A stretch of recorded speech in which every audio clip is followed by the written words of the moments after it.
All right, welcome back MR2 guys. So engine is in and that's what everybody was waiting for, but that's not the end of it. Getting the engine into the car is just a part of the process. So now we gotta get all the bits and pieces put together. We have the fuel system that needs to be connected.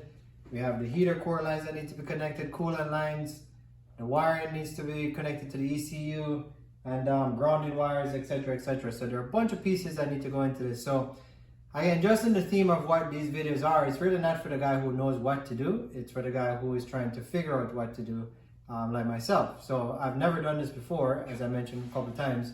So this is a journey for me to kind of document, hey, starting from zero knowledge to here's how it works.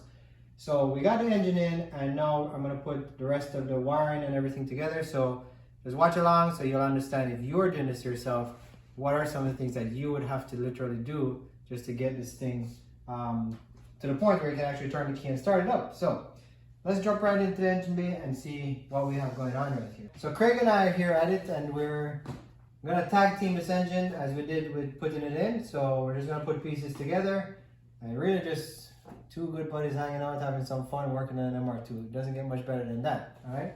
And you know, interesting, his MR2 is actually outside too, so we showed a quick snippet of it the one previous video, so we'll probably give you a better view of it today. But for now, Craig, welcome back. We're gonna keep working at this together. And I asked Craig to open the video, and he didn't want to open the video. so we gotta get Craig. Everybody gotta get some thumbs up for Craig, okay? And let's root for Craig. If we can get, let's get some comments having Craig open the video. We'll probably get them on the next one. So anyway, YouTube can be intimidating, right? Even myself, you know, you don't just jump right in and get comfortable with it. It looks easy when you watch it, but it's not as easy as people think it is.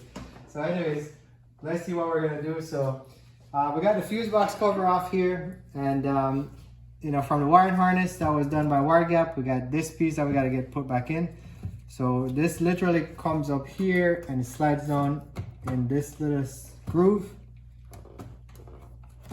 and it should go in pretty smooth here. Let's see. There you go, and it locks in place. So again, easy as pie. And then we get these connectors. So these guys just basically slip right back in here. One here, and the other one right over here. So this is why you basically just get this thing professionally done, so your life is a breeze. Now there is a 15 amp fuse, and I think that's the Efi Fuse. Because we changed the fuel pump to the Walbro 255, I think I need to upgrade that fuse to 20 amps. So I'm gonna eventually replace that 15 amp fuse to 20 amp, because I've heard where you can have problems with the fuse tripping or blowing because it needs to be a higher amperage. So we get this other fuse connector here, two 10mm bolts. Again, pretty simple. I get these threaded in and locked down, and that's outside of changing this fuse, this 15 amp fuse. That's pretty much all we got to do in this section of the car. After that, we're gonna move to the trunk area, where we're gonna move to the ECU and get that all wired up. But let's get this finished up and keep it moving.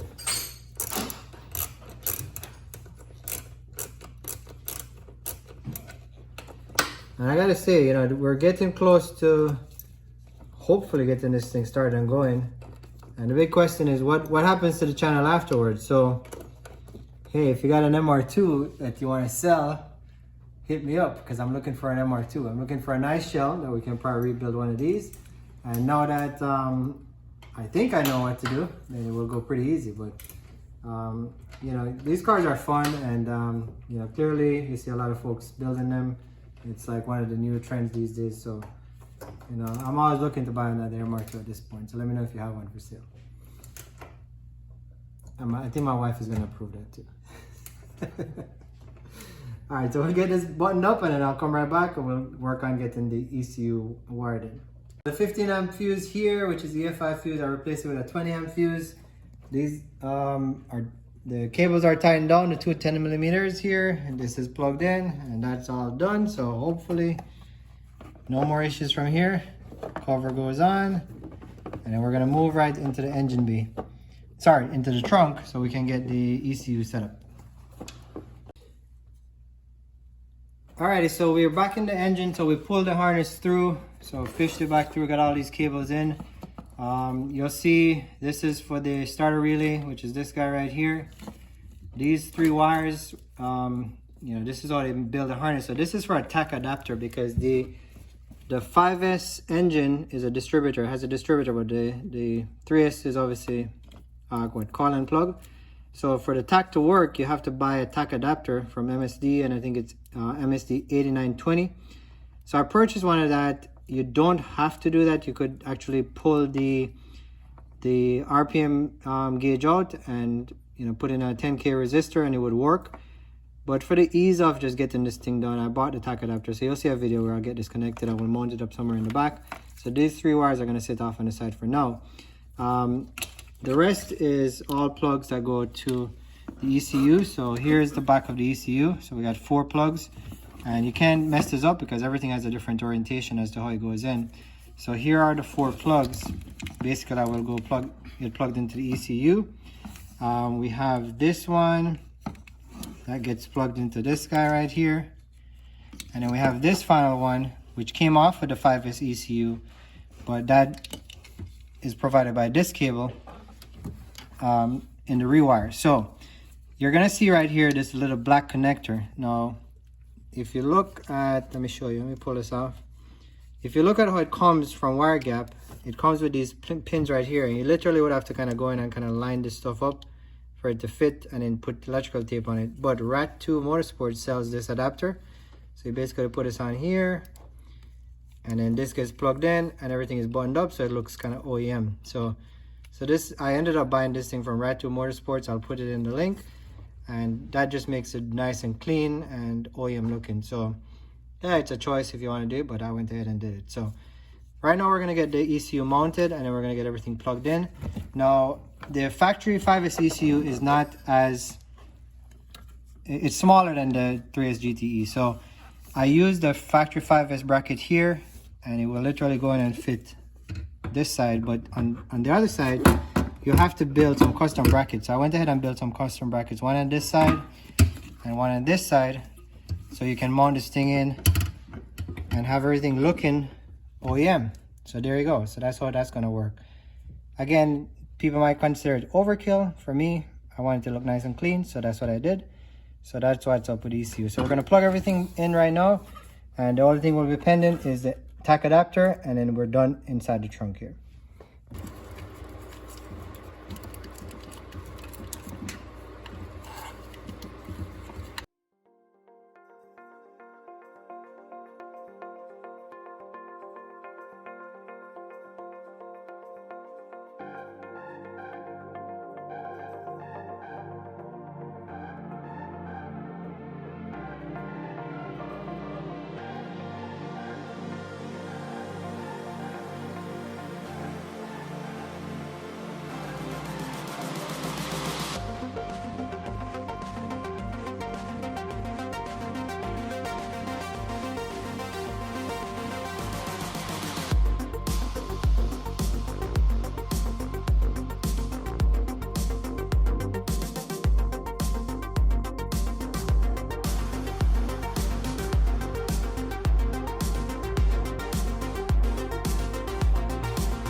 Alright, so we got the ECU in. The brackets, I'm just going to tighten them up.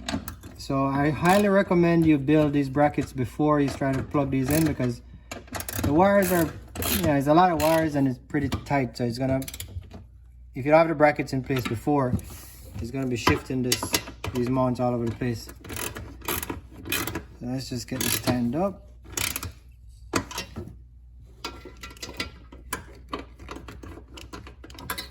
Alright. Just gonna use a wrench to tighten this one. So 1, 2, 3 starter relays plugged in. The 4 connectors on the bottom of the ECU are plugged in. We have this one with the RAT2 connector that we spoke about, that's plugged in. And this one, and I really don't know what these are for, but they gotta be plugged in. And then you have your OBD2 that was tapped into the harness when they join them. So that's gonna sit here. So I'm gonna build like a little bracket, kind of like right there where that sits, so we can always plug the OBD2 scanner in there if we have any issues. And I'll probably try to mount the MSD adapter here. So you'll see a later video that I'll do when I tidy this up, but for now, that's what it's looking. So now we're back in the engine bay. We just finished the ECU, and I do realize that this part of the work is just, it's not that entertaining, but you still gotta get it done. And a lot of folks skip it, but hopefully you guys appreciate that. You know, the engine is not gonna start, the engine's not gonna run unless you do this. So Craig is gonna put the brake booster line on. So I used the factory hose from the 5S, and I think it's gonna make the turn to get onto the Gen 5. And then there's also a ground strap coming off of the body of the car that gets connected to that. Another ground strap of the engine bay. So you gotta transfer that from your 5S. So basically, not the one with the yellow tie strap, the other one that's bolted onto the back of the intake manifold. And you just transfer that from your 5S engine over to the Gen 5. There's a bolt there for it. It didn't have a place for the original Gen 5 3SGTE, but you just transfer that and get that plugged in. So Craig is gonna go ahead and work on that. And then after that, we'll jump back over on the passenger side and get some stuff done. Grounding is kind of super important for these 3S engines from what I've read. So I highly recommend any grounding point that you can use, just go ahead and make it work and put it back in place. All right. All right, so that seemed pretty good. Again, the hose, it didn't take the nice flow that it did on the 5S motor, but it didn't kink, so you don't have to go out and buy a new hose. You can just use it back and it looks OEM. All right, so that looks pretty sharp to me.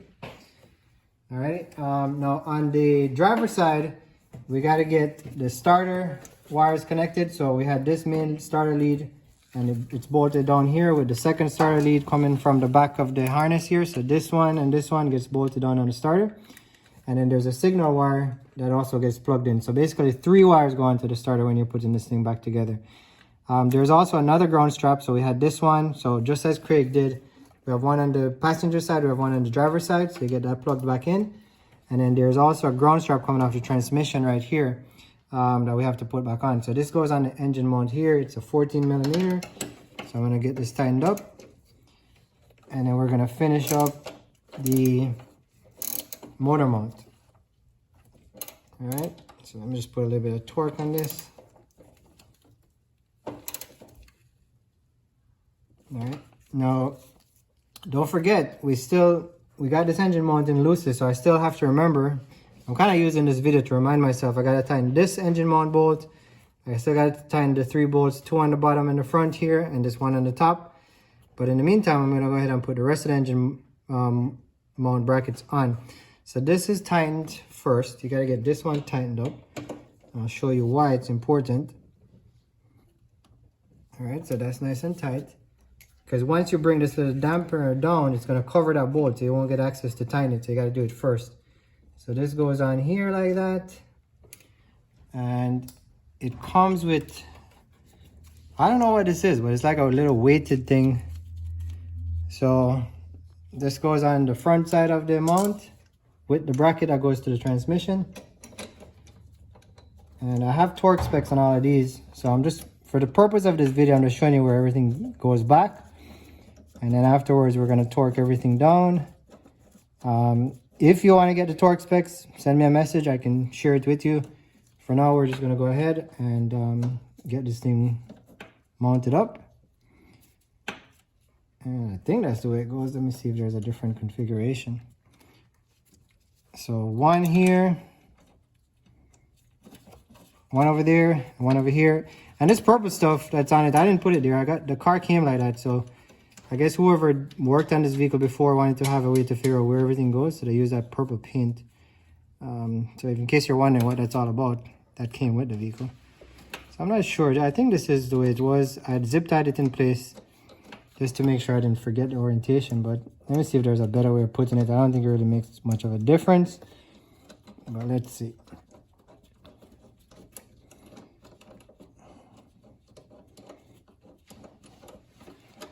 There you go. Alright, so let's see, this could go, can go like that. Actually, it's kind of weird. It doesn't look like it goes like that.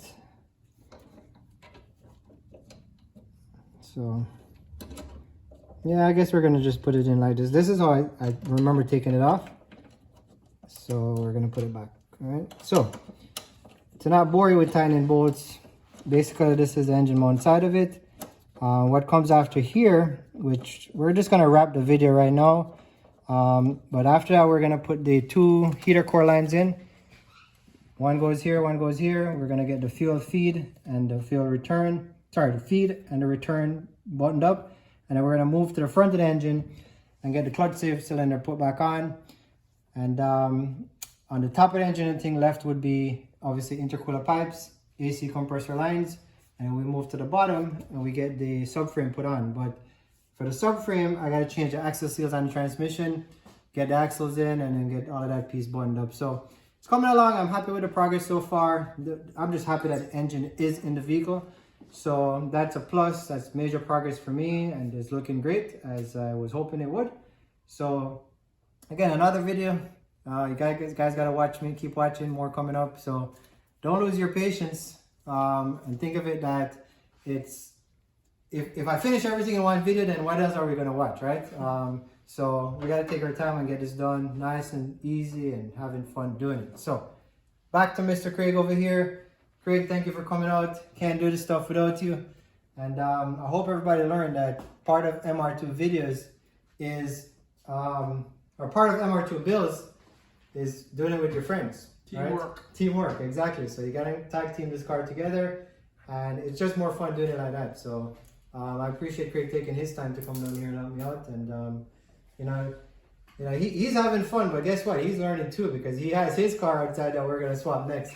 So with that said, we're gonna jump outside again. We saw a quick view of his car, but let's do a better rundown of what the car looks like and what are some of the things that we're planning on doing. So you guys have an idea of what some of the content outside of this vehicle is gonna be. So we're getting more subscribers, and we wanna get more subscribers. And we don't want everybody to say, oh my God, and this car is gonna be done and you're all gonna disappear on me. You gotta hang in there, because more content is coming, and we're only gonna build this channel and make it better every day, every weekend as we go along. So let's go jump on Craig's car and see what he has. All right, so we're outside with Craig, and you know that car, everybody knows it very well. So here's Craig's car. It's a work in progress, so like most MR2s, when you get them, you gotta make them nice. Gotta do some work to clean them up. So this is what we have. It's a white MR2. It's an NA model, and it has a beams engine swap if you're watching the videos before. So let's just kind of start away from the back, and we just work our way around the vehicle so you see what's going on. So right now, these are some Volk wheels. It's 235 45 17s on the back. So pretty expensive wheels, as you guys know. Volk, they're not cheap wheels, and they're good quality wheels, very lightweight. So you know, he's on the fence if he wants to keep these wheels or not, but he's gonna send it for now. So he has some new tires, so he'll get that changed. The body has a lot of overspray, like in certain areas, like right here. So these are little details that can be cleaned up. So we'll end up going through this car and removing a lot of pieces and just getting everything nice and clean. So the purpose of this video is really like to add the second car to the channel, or this section of the video, I should say. So as we go through, we see where it started and where it's gonna end. So this is it for the wheels. Again, they have to get refinished, but yeah, nothing we can't do here on this channel, right? That's the neighbors. All right, so now let's go up to the engine bay. As you saw before, it was a beams. So it's a beams, but it needs some cleaning. So the guy he bought this from, this is how they kept it, and this is not how we keep the Bytonance garage cars. So this will obviously get cleaned up, and you know, as you know, the 5S was cleaned up before we put the Gen 5 in there. So I am like just wanting to just take this thing and just clean it up right now before we even take it out. But Craig is like, no, let's wait, and then we'll just put a new engine in there. So let's see how that goes. I swear to you, if he comes here early one day, we're not working on my car, this is gonna get cleaned, because this is driving me crazy. All right, so that's what we got right here. The beams, trunk. Let's see what's going on in the trunk. Got the key. Let's pop the trunk. So trunk space is pretty clean. You know, all the fabrics are in, so that is good. You know, so this stuff is, you know, it's nice to have it intact, because again, you don't find a lot of these cars that just get trashed and you don't see these parts in there. So this is fully complete. And then we got the gold here, the cookies. So the cookie lights are here. We got the centerpiece as well, the cookie center lamp. And all of these needs to be polished. So we'll get these polished out so they'll look nice and shine and brand new OEM, if you want to call it that. He's had this exhaust. I'm not sure. I want to say this is like, it's a departure exhaust, which I believe is designed by Grady. So if this is truly a Grady piece, I mean, this is pretty rare. I know I see a lot of Blitz exhaust with this style. So seeing a Grady one like this is pretty cool. Personally, I'm a fan of the dual exhaust, so we'll see how this goes, if he keeps it or if we go dual exhaust. But for now, happy it came with something. It's not the factory piece. And sunroof. Now, this is what I kind of wished my car had, a black interior. So I don't have a black interior.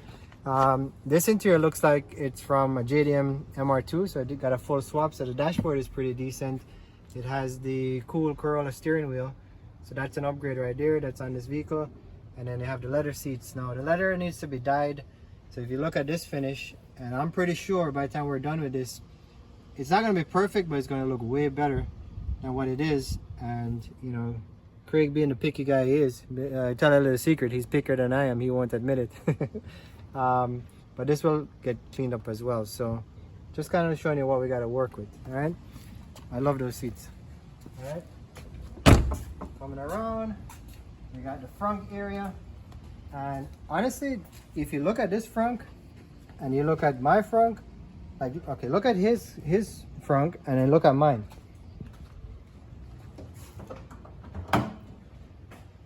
Believe it or not, this did not look as good as his car when I first got this vehicle. So it just shows you with a little work and, you know, a little dedication, you can get these things looking pretty decent. So, I mean, I think it looks pretty decent. Hopefully you guys do, but that is going to end up coming out just as nicely as this one. And we got this carbon shield here, and I think this is a pretty rare piece. So that's what it's looking like, and this is what it starts to look like with just some quick polishing. So my goal is I'm going to be able to look in this thing and comb my hair. So that's how good we're going to get this thing looking. So stay tuned for that. You'll see the restoration, how that works. So that's going to come up. And we have the front space. Again, all the plastics are in. He has this brace here. I don't know if he's going to keep it or not, or we might just change the color so it just matches with the theme. We got to figure out what color, because we got blue and silver on the wheels. We got a red here, so we got to kind of have to figure out what we're going to do. But you know, I think it's a good platform to start with. So I'm optimistic about it, and I'm excited about it because I love doing stuff like this and just making these things look brand new again. So that's where we are. The bumper, yeah, got the fog lights in place. They're not working, so we got to troubleshoot what's going on with that. So we'll get these fog lights. You know, if you want to see wiring, there's a whole new AC condenser that we bought here, because this one is oversprayed and bent up, so we're gonna get that replaced. So quite a few things differently you'll see on this video that you haven't seen on my car, and that just helps the MR2 community, so we learn as we grow and you know, restore these vehicles to what they originally were or better. Okay, so that's Craig's car in a quick nutshell. Like I said, if you're into MR2s, you enjoy looking at these type of things, and you know, this is what I actually hunt. This is how I ended up in the MR2 YouTube community, because I was just all over YouTube trying to find MR2 content, and lo and behold, I never thought I would be the one building some type of content. So I guess you got to start somewhere, and this is where we're starting and journeying on. So Craig, we're gonna peace out for now. I guess we're gonna cut out for now. So thank you for coming over. Yes, thank you for adding another vehicle to the channel, and you guys stay tuned and have a great weekend.